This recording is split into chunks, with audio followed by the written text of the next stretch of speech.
Hey everybody, and welcome to this a little discussion or rant about what Blizzard has done recently. And so, if you don't know, um, there there is this game called Hearthstone, and it's like, well, duh, is what everybody says because Hearthstone is like one of those. It became a pre-alpha that actually got like sales through the roof because it was run by Blizzard, and it was very well produced. When it came out, people were like, "We are already playing this," sort of thing. But I don't know the whole history of that. But yeah, it was pretty much like very good, like very well built card game, online card game. And in October of this year, there was this Chinese player um, named Blitzchung, and I don't know how to spell that. I'm sorry. And he won the Grand Championship, which is a huge deal. And so, and they interviewed him. Oh, this is why it pays to go through each step. He won $10,000, and through all this through a tournament. I don't know if it's worldwide. I'm pretty sure it was because, but then again, I'm not sure about that.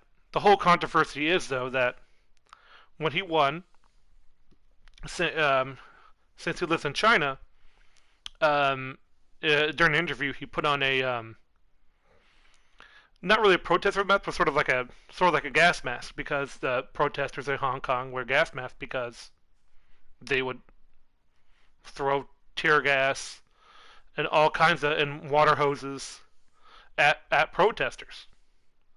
And so he said he quotes an interviewer as like uh, liberate Hong Kong, revolution of our age, which is not that controversial of a thing to say at this point. It was controversial for Blizzard since they make like a ton of money. In fact, the PC market, which is what Blizzard really goes for, is huge in China. They make billions there. In fact, it's 25% of the gaming market is in China. It's insane how much money they make. That's why Call of Duty Mobile is was so huge, you know. And and so the interviewers ducked behind their desks so they wouldn't be, they're like, we don't condone this, and they hid behind the desk, and literally like within hours, Blitzchung was suspended from Blizzard events for 1 year, and they took his money and they suspended the interviewers as well because they knew that China was going to come and say, "Hey, you need to do something about this." And people went ballistic over here in the United States because um, because people have been doing this for years. When it comes to Twitch, YouTube, or any streaming platform, when they play online or even represent Blizzard, they'll say political stuff all the time. Sometimes far worse than what Blitzchung said.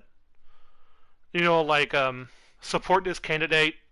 Um, they should do something about the environment, all the political stuff, and it's been fine. But this little quote, which is not even that bad of a quote, it's not. It's just saying like it's a revolution of our time, and people should support Hong Kong. And a lot of people can get behind that because you see it on the news all the time how they're being mistreated by their government and in the way that only a certain number of people allow what's going on and limiting their video game use and how many times they should play facial recognition to realize that um, what you can buy, sell.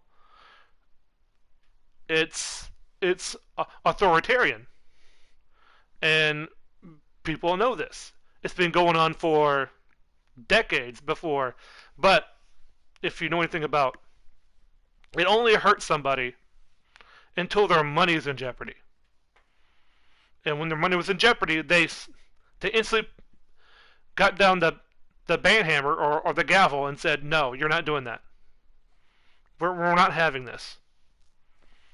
And in fact, a few days later, there was an American who pretty much said the same thing on stream, and it took them 2 weeks to get banned because they didn't care.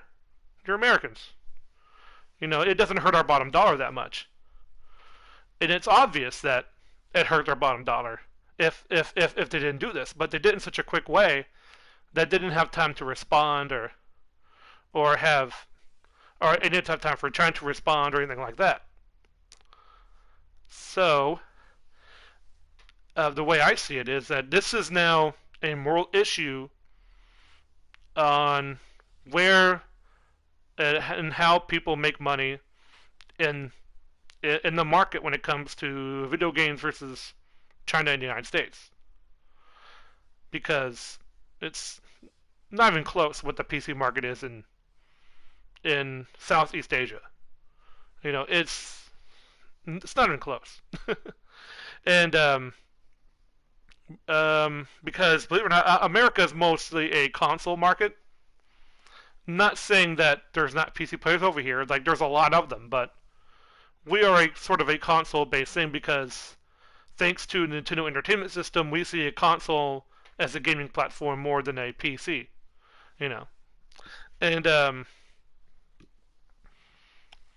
and then I mean, Blizzard has been in trouble before, and this is just icing on that cake, especially during recently at BlizzCon when the guy came out and gave an apology, which um, he said and he came out and he gave an apology, which I think was a at first when I saw them trying to come into an apology, I said, okay, this could either come one or two ways.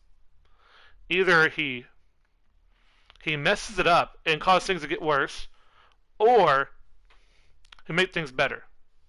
And the only things you can make things better in the eyes of the public is to just unrestrict the ban and like and punish him in some other way that doesn't seem so harsh. Because believe it or not, I mean he's still going to get punished even if he were to get restricted. I mean, unrestricted. But yeah, that's what they're doing, pretty much. They tried to do that they cut the time in half and give him his money back. That's a step in the right direction, but you need to go all the way in order to win the morality back of the people, because it's not wrong to make money in other countries. If you want, if your product is good enough that you can sell it to other countries, do it. Like, and then if it ends up being, it can't go to certain countries, then it can't go to that country because you made where you started your company is where your home audience is, and Blizzard is an American company, and so you need to not really worry where the money is. You need to worry about the morality of your home audience. Because I remember when the Witcher series was being criticized because it had too many white males and all this stuff. It didn't have enough diversity, and I use that in quotations. And they said, "Well, we're gonna make our game the way we want it because it's based off Norse and Polish mythology, which is basically a more white mythology. It's because only they are predominantly a Caucasian culture, And so, plus it came from the books, which is also from a more Caucasian culture. And in fact, it was such. In fact, it was. It is the whole series is critically acclaimed, and they sold it overseas, and it made tons of money. But they would. You see, the reason they can do that with a smile on their face and a free conscience is because they didn't step on their own country to give that copy to another country. Like, in fact, they gave the Witcher 2 was given to President Obama as a natural product from their country. They were proud of it because it makes them money and it tells about Polish culture. And in fact, if you're talking about diversity, how many Polish games do you know of about Polish mythology at all? Probably The Witcher is the only thing that comes up on the top of my head. And it's because of a book in the first place. I mean, it's art. You're selling art. And when you undermine that art with greed, it sends a nervous tingle about your spine about the morality of the issue. And so, back to the apology. He came out and pretty much said he was sorry, but he didn't really say what he was sorry for. Like, and he said it was an incident happened a while ago. He didn't even mention Blitzchung or the event by name because he was probably told by higher ups to say that, so they wouldn't get in trouble with other countries, especially China, by mentioning it. But when you come out and say that to your audience there in the United States, they don't buy it.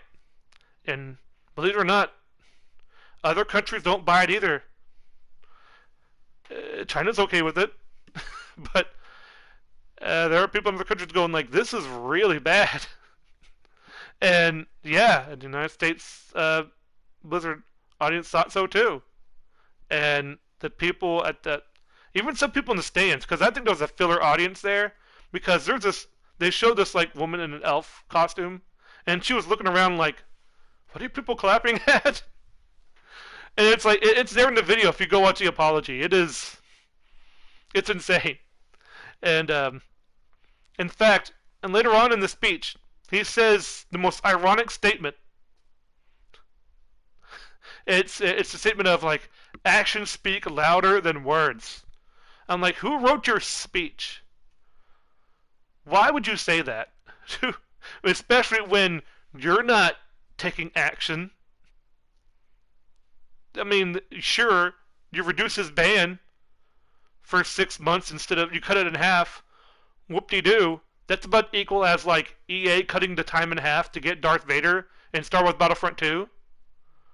Whoop-de-doo. You still have to spend 40 hours to get other characters besides Darth Vader. Yeah, you cut it in half. So it's now 20 hours. Yeah. Good job. I just clapped. But it's like, but yeah, actions speak louder than words. Well, then have action. Give it purpose. In fact, last year's BlizzCon was not as bad, but still pretty bad. It's like you're mocking your PC audience by saying, "Don't you have cell phones?" And even before that, I'll probably get raked over the coals for saying this, but Overwatch is the reason why you have loot boxes in every single game ever. Because you make a fun game with fun mechanics, and then you make people pay for cosmetics only. I think that's kind of worse than paying for the advantage. You can make the argument for that, because when you're paying for the advantage, at least you're paying to win. When you pay for cosmetics, like, listen, I made my digital thing look different. Yay. I look like Cthulhu now instead of my normal skin. Hooray! Okay. Good for you. I'm gonna be getting a loot box that actually gives me an advantage because at least that makes sense. But I can see the argument. Paying to win is awful. It's one of the worst things ever. But doing it for just cosmetics, paying money for something that you will never get a tangible benefit from, that it does nothing for you. But whatever. I've kind of said my little piece. It doesn't take as long as yesterday. I gotta get back to another appointment and uh yeah. So this has been so I called the series background noise because I have a lot of videos and I just wanted to make sure that I can find it within my own thing and give it a playlist so I don't have to look for it just in case I want to put in the playlist later. So yeah, it's not because of my pretentiousness that I've called it something without it being a series first, but whatever. I have different kinds of content, so that's a perfectly reasonable explanation, right? Uh, well, anyways, bye for now, and oh, just make sure to know what you're getting yourself into when you buy something. And life is too short to not buy something from a certain company. If you like a game and that company does something does something really awful, you have the right not to buy that game. But if you really want it, go get it. But never pre-order, because here in the United States, if you pre-order something and you buy it, you have to get it. You cannot have a refund when it comes to video games. Just make that in mind. So, I'll see you next time. Take care.